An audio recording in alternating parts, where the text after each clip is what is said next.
Hello everyone, कैसे हो दोस्तों। आज हमारे साथ हमारे एक कैंडिडेट जुड़े हैं, सुप्रतीक, जिन्होंने 2025 में जो आईआईटी जाम का एग्ज़ाम दिया था। इस एग्ज़ाम में 50.67 मार्क्स लाए हैं और इनकी रैंक अभी आईआईटी जाम एग्ज़ाम में 287 है। तो चलिए हम लोग इनसे थोड़ी बातचीत कर लेते हैं और थोड़ा सा ये जानने की कोशिश करते हैं कि इन्होंने इस एग्ज़ाम को कैसे प्रिपेयर किया था और उनकी जर्नी के बारे में जानते हैं। इन्होंने कैसे प्रिपेयर किया था, किस तरीके से इन्होंने बुक्स को पढ़ा था, जो कुछ भी चीज़ें इन्होंने इस एग्ज़ाम को क्वालिफाई करने के लिए की थी, उन चीज़ों के बारे में थोड़ा सा समझने की कोशिश करते हैं, ताकि जो स्टूडेंट अभी इस एग्ज़ाम को टारगेट करे तो वो स्टूडेंट्स भी इनके जैसे ही पढ़ाई करके इस एग्ज़ाम में एक अच्छी रैंक ला सकते हैं। पहले तो हम लोग सुप्रतीक का कॉन्ग्रेचुलेशन करते हैं। कॉन्ग्रेचुलेशन सुप्रतीक। थैंक तो यू सर। आप थोड़ा सा अपने बारे में इन स्टूडेंट्स को ज़रा बताइए कि आप कहाँ से बिलोंग करते हो, आपको इस एग्ज़ाम के बारे में कैसे पता चला और आपने कब प्रिपरेशन स्टार्ट करी। ओके, मैं मेरा नाम सुप्रतीक बाग है और मैं तो नरेंद्रपुर से ही नरेंद्रपुर रामकृष्ण मिशन में पढ़ाई करता हूँ हम्म। और मैं वेस्ट बंगाल से हूँ। तो जब नरेंद्रपुर रामकृष्ण मिशन में मेरा बीएससी का एडमिशन हुआ, तभी से मुझे पता चला था, पता था कि आईआईटी जैम का कोई एग्जाम है। तो तब तो उसके लिए प्रिपरेशन नहीं किया था। फिर आगे चल के मेरे को पता चला कि इसका प्रिपरेशन करना चाहिए तो आईआईटी मिल जाएगा। तो फिर मैंने शुरू किया और सही करके मैंने अच्छा, चला। तो क्या आपने आईआईटी जेई का एग्ज़ाम दिया था सुप्रतीक? हाँ, आईआईटी का एग्जाम दिया था तो नहीं हुआ मेरा, मतलब अच्छा, 2 पॉइंट में वो नहीं हुआ है। तो उस टाइम तो आपको इस एडवांस एग्ज़ाम क्लियर के नहीं हुआ। बारे में ज़्यादा पता नहीं होगा ना, आईआईटी जाम।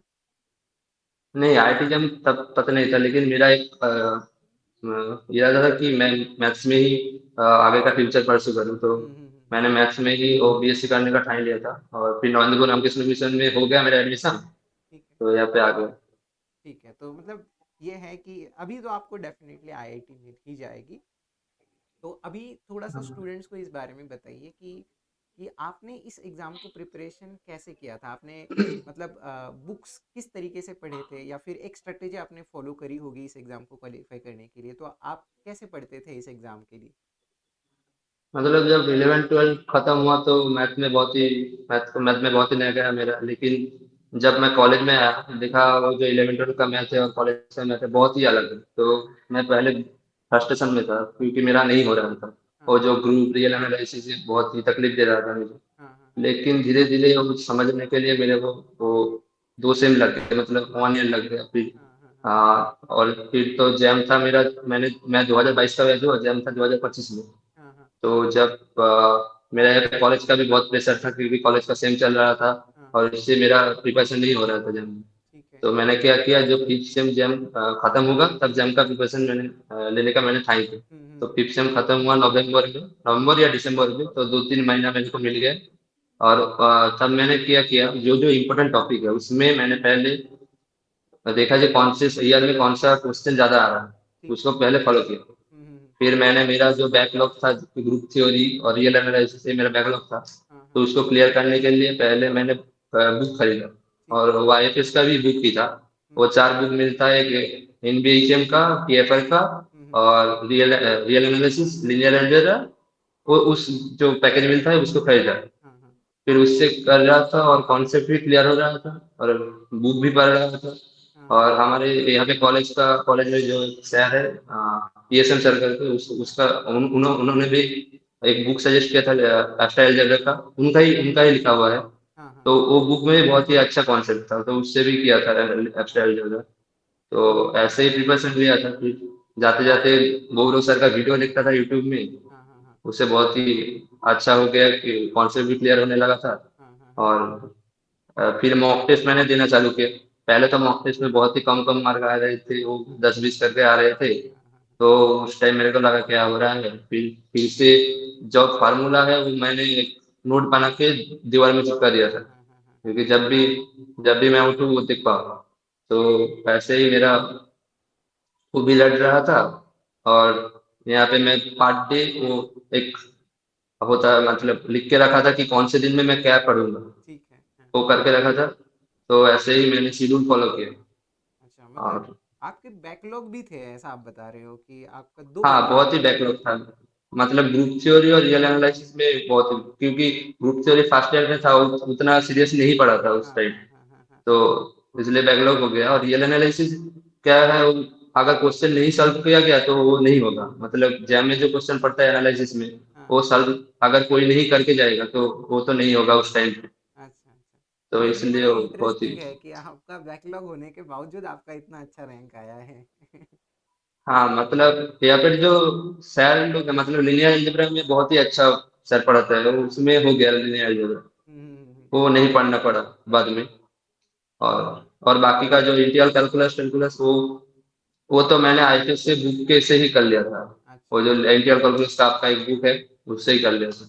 हाँ। रियल एनालिसिस खैर हम लोग जानते हैं कि इस एग्जाम में लगभग 40 मार्क के लिए पूछता है, अराउंड। और आपका हम्म। उसमें बैकलॉग भी था, अगर हाँ आपके सेमेस्टर मतलब की बात करें तो।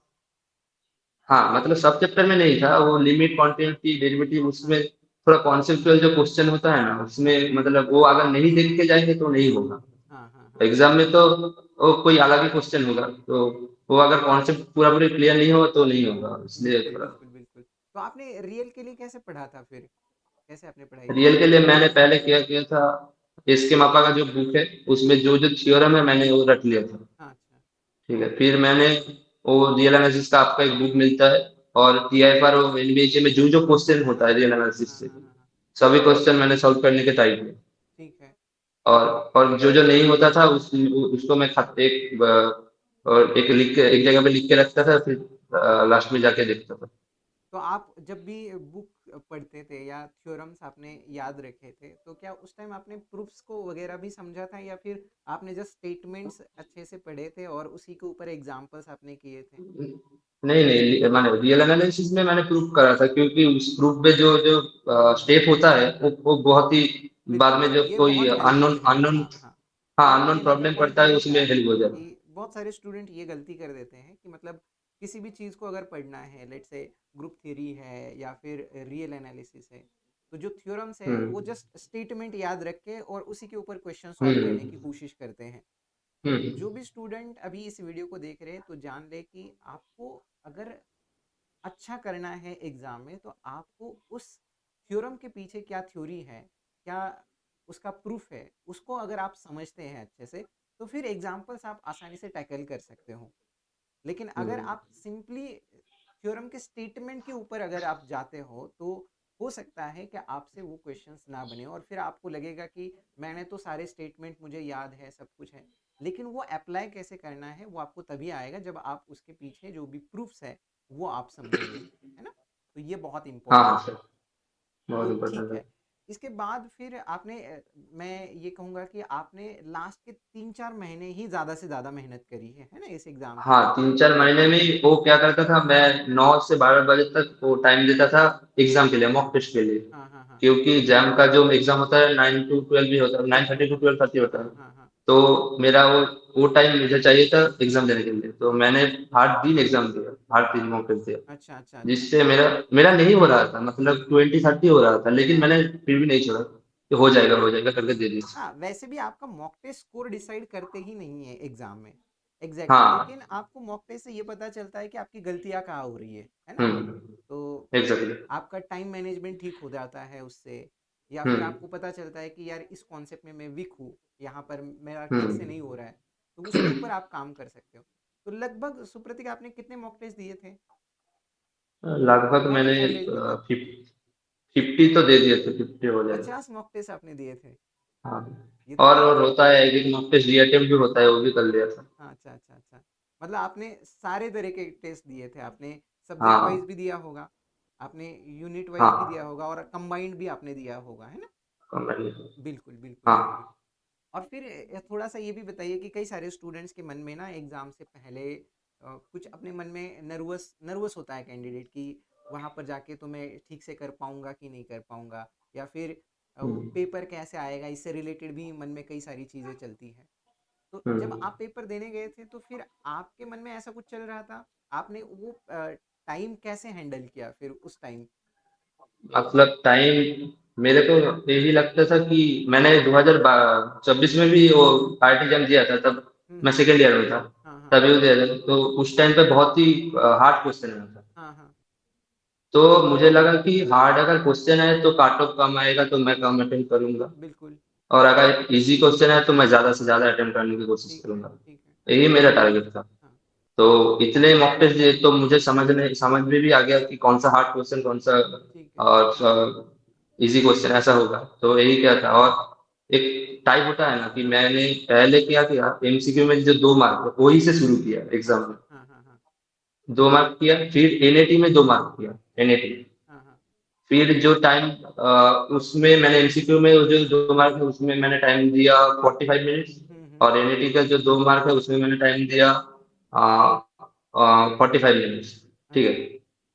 तो और आपने जो टाइम को बचा मैंने, डिस्ट्रीब्यूट किया था एक प्रॉपरली। हाँ, प्रॉपरली टाइम को डिस्ट्रीब्यूट किया था। और मैंने 2 मार्क को इसलिए दिया कि मुझे अगर मिलेगा, 2 मार्क मिलेगा। ठीक एक है। मार्क को अगर अगर मैंने पहले चूज किया तो वो एक ही मार्क मिलेगा। और वहाँ तो पर उससे एमएसक्यू थोड़ा, में तो नेगेटिव मार्किंग भी नहीं है। हाँ मैं, नहीं मैंने पहले एमसीक्यू ही शुरू किया था, एमसीक्यू का अच्छा, दो हाँ, दो मार्क दो मार्क के लिए वाले। हाँ, हाँ। हाँ, दो हाँ, हाँ, मार्क। हाँ। और जब अगर मुझे 2 मार्क मिल जाए तो मुझे भी कॉन्फिडेंस आएगा कि कुछ मार्क हाँ, आगे। हाँ, हाँ। ऐसे ही मैंने फिर 2 मार्क पहले शुरू किया था। बिल्कुल, और बिल्कुल। फिर एमएसक्यू में गया। एमएसक्यू में मैंने ज्यादा से ज्यादा टाइम नहीं लिया, मैंने लिया वही आधा घंटा। हाँ, ठीक हाँ। है, तो जो आधा घंटा में जो जो होगा तो करूंगा। फिर एमसीक्यू में आया, शॉर्ट किया, और एनआईटी में शॉर्ट किया। हाँ, हाँ, मतलब एक हाँ। मार्क का। Okay, okay. ऐसे ही मतलब किया। आपने एक मॉक टेस्ट से आपको एक पूरा अंदाजा आ गया होगा ऑलरेडी कि आपको किस तरीके हाँ, से जाना है एग्जाम में भी। हाँ, मतलब मॉक टेस्ट में वही होता है कि आपको टाइम मैनेजमेंट कैसा हाँ, करना हाँ, हाँ, है, हाँ। यही करता था। ठीक है, ठीक है। ये बहुत अच्छा पॉइंट बोला आपने कि आप एक मॉक टेस्ट से समझ सकते हैं कि आपको किस फ्लो में जाना है, उस तरीके से आप जाओगे। और ये भी आप समझ सकते हम्म। हो कि अगर पेपर डिफिकल्ट आएगा तो सबके लिए डिफिकल्ट है, और अगर हाँ, आसान वही। आएगा तो सबके लिए आसान है फिर। तो ऐसा आपका है। ये था कि मतलब अगर डिफिकल्ट आएगा तो मैं कम क्वेश्चंस अटेम्प्ट करूंगा और फिर मैं हम्म। सही क्वेश्चंस अटेम्प्ट करूंगा। और अगर इजी हम्म। आए तो मैक्सिमम क्वेश्चंस अटेम्प्ट करने की कोशिश अटल करूंगा और कर। फिर आउटपुट अच्छा आएगा। ठीक है, तो ये बात अच्छा। आप लोग भी याद रखें। अब थोड़ा सा सुप्रतीक ये भी बताइए स्टूडेंट्स की, जैसे कई सारे कैंडिडेट्स हैं अभी जो इस वीडियो को देखेंगे या देख रहे होंगे, तो वो अगर हम्म। आने वाले आईआईटी जाम एग्जाम को टारगेट करें तो उनको किस तरीके से प्रिपेयर करना चाहिए, एक आइडियल अप्रोच क्या होना है जो आपको लगता है, आप जरा बताइए। Ideal approach. आईटी जेल में 5 ही टॉपिक है, ग्रुप थ्योरी, ठीक है, linear algebra, linear algebra, abstract algebra और कैलकुलस। ठीक है।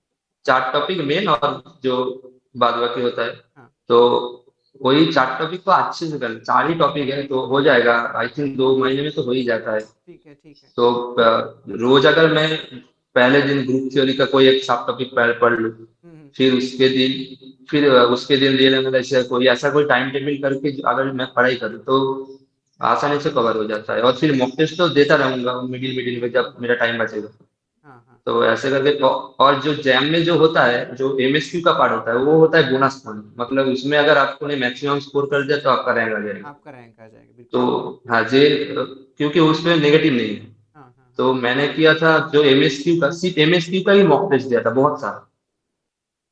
मतलब एमएसक्यू में बहुत सारा मॉक टेस्ट मिलता है, वो ठीक है। खरीद के दिया था।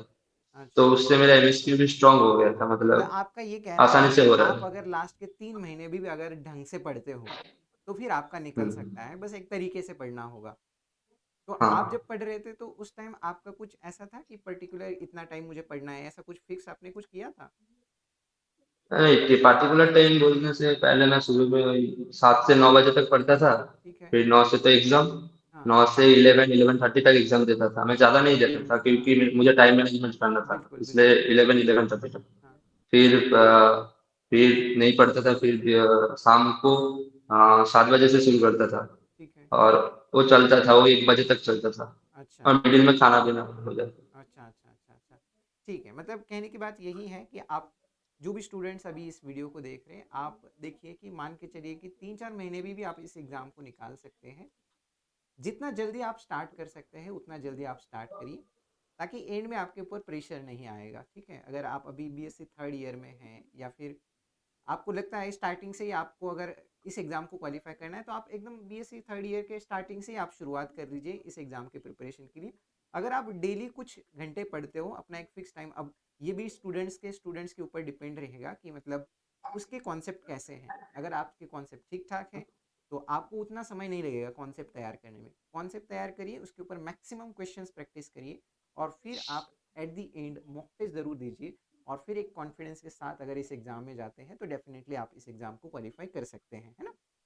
चलो, hmm. So thank you so much Supratik, आपने हमारे साथ जो कुछ भी अभी जो व्यूज़ आपके शेयर किए, डेफिनेटली ये वीडियो अभी जो स्टूडेंट्स देख रहे होंगे या देखेंगे, तो इनके लिए ये वीडियो ज़रूर फ़ायदेमंद साबित होगा। ये कॉन्फिडेंस ज़रूर उनके अंदर अब आ जाएगा कि आपने अगर अच्छे से पढ़ाई करी तो लास्ट के 3-4 महीने भी आप इस एग्ज़ाम को अच्छे से क्वालिफाई कर सकते हैं, है ना? सो हाँ थैंक यू सो हाँ। मच जी, आपने हमारे लिए टाइम दिया। Thank you so much. अच्छा, थैंक यू।